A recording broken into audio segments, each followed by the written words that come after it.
जो जेल के पास चौकी है, चौकी प्रभारी ओझा जी हैं, वो जबरदस्ती चाहते थे कि पोस्टमार्टम करा दिया जाए।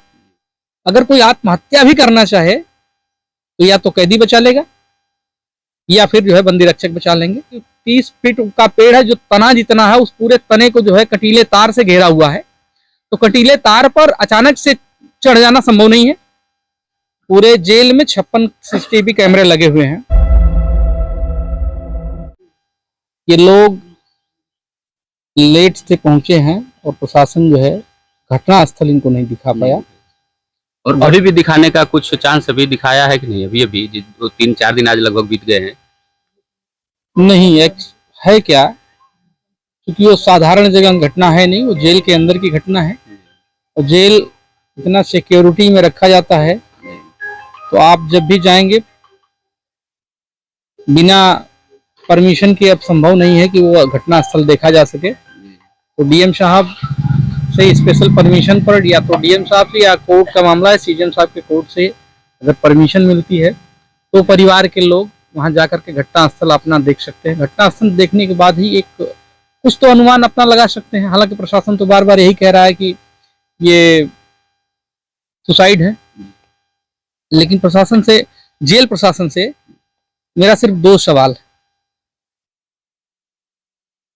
घटना जहां हुई है वो बैरक नंबर 1 है। इस लड़के को बैरक 3 में रखा गया था। 1 से 3 के बीच के जाते हुए वीडियो के कोई साक्ष्य तो होंगे, कैमरा लगे होंगे, कैमरा जरूर लगे होंगे।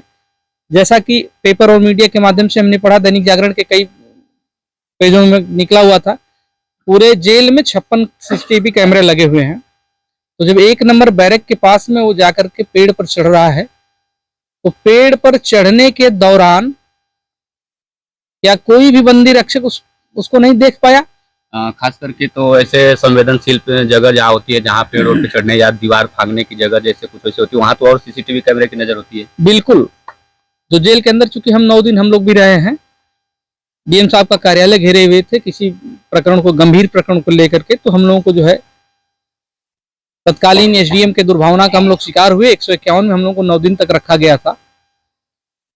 वहां हम लोगों ने सिक्योरिटी देखी, सिक्योरिटी होती है, बट इतनी सिक्योरिटी के बावजूद अगर कोई आत्महत्या भी करना चाहे तो या तो कैदी बचा लेगा या फिर जो है बंदी रक्षक बचा लेंगे। ऐसा संभव नहीं है कि वो स्वयं से जाकर के, वो भी 30 फीट ऊंचाई पर जाकर के सुसाइड कर ले। सबसे बड़ी बात कि पेड़ पर चढ़ते समय क्या कोई नहीं देखा? इतने बंदी हैं, जहां 300 बंदियों के रहने की जगह है, वहां लगभग 900 बंदी रह रहे हैं गाजीपुर जेल में, जैसा कि पेपर के माध्यम से हम लोग पढ़ रहे हैं।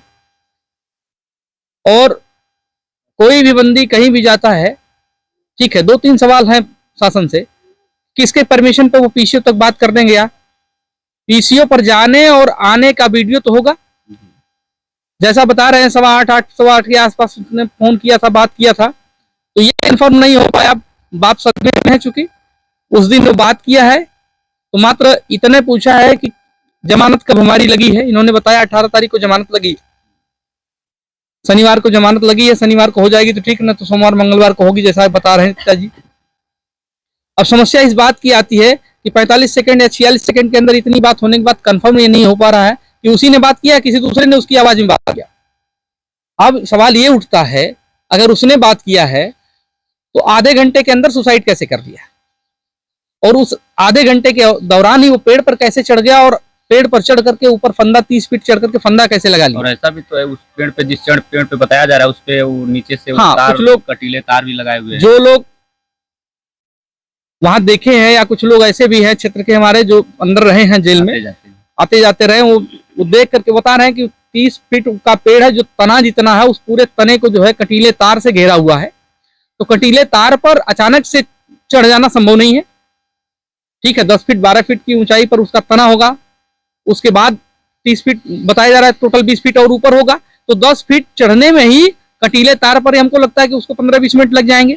और इतना आसानी से जो वह कह दिया जा रहा है कि 30 फीट ऊंचाई पर जाकर के चढ़ करके फंदा लगा करके कूद गया, तो ये तो संभव नहीं लग रहा है। कुछ ना कुछ प्रशासन या जेल प्रशासन कुछ ना कुछ छुपा रहा है। अब किसको कौन बचा रहा है, ये तो जांच का विषय है, और जांच आने के बाद लेकिन हाँ, क्षेत्र में क्योंकि हम लोग समाज सेवी हैं, हम इनका मामला न लेकर के इस तरह की किसी के साथ घटना न हो, इसकी हम लोग जांच निश्चित तौर पे कराएंगे। चाहे वो हमें कहीं भी जाना पड़े, हाई कोर्ट से ऑर्डर कराना पड़ेगा तो भी मैं कराऊंगा, लेकिन इस घटना का पर्दाफाश हम लोग करा के मानेंगे।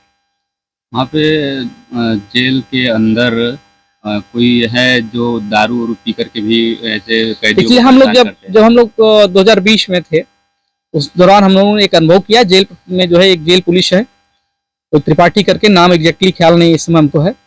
वो 24 आवर्स दारू पी करके ड्यूटी करते थे। जब भी वो ड्यूटी पर रहते थे दारू पी के ड्यूटी करते थे।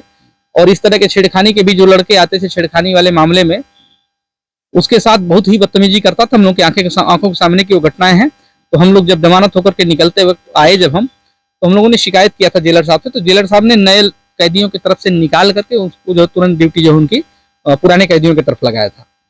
तो ये अनुभव हम लोगों का है कि वहाँ बदतमीजी तो प्रशासन के लोग करते हैं, क्योंकि बाहर तो चीजें बाहर की चीजें रहती, पब्लिक में आ जाती तो बदतमीजी करना उतना संभव नहीं। लेकिन अंदर अगर आप करते हैं तो उसके पास कोई साक्ष्य बनाने का कोई यंत्र तो है नहीं, इस वजह से वहाँ होती है बदतमीजी, तो करते हैं। पीएम हाउस पे जब प्रशासन के द्वारा बिना किसी गार्जियन के उन अमन की बॉडी को जब ले आया गया था, उस वक्त पोस्टमार्टम करने के लिए भी अंदर रखा गया था। उस वक्त आप लोग वहाँ मौजूद थे, आप लोगों ने रोका था, उनका गार्जियन नहीं था, कोई गार्जियन नहीं था कि जो बॉडी को देखा हो उसके, तो उससे आपको क्या लगता है? देखिए, बॉडी जब पीएम हाउस के पास रखी हुई थी, मैं पहुंचा था और ग्राम सभा के क्षेत्र पंचायत सदस्य भाई राजेश यादव जी पहुंचे थे, साथ में हम दोनों भाई गए थे।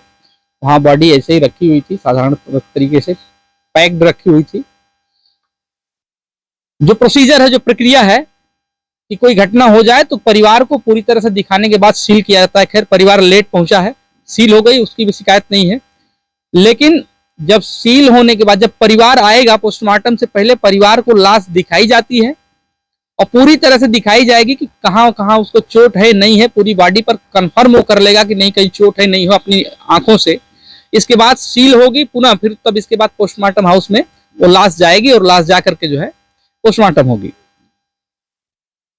परिवार के पहुंचने से पहले वहां के जो जेल के पास चौकी है, चौकी प्रभारी ओझा जी हैं, वो जबरदस्ती चाहते थे कि पोस्टमार्टम करा दिया जाए। तो मैंने जो है सीओ सिटी साहब से फोन करके बात किया। सबने कहा कि बिना परिवार को दिखाए आपको पोस्टमार्टम नहीं करना है।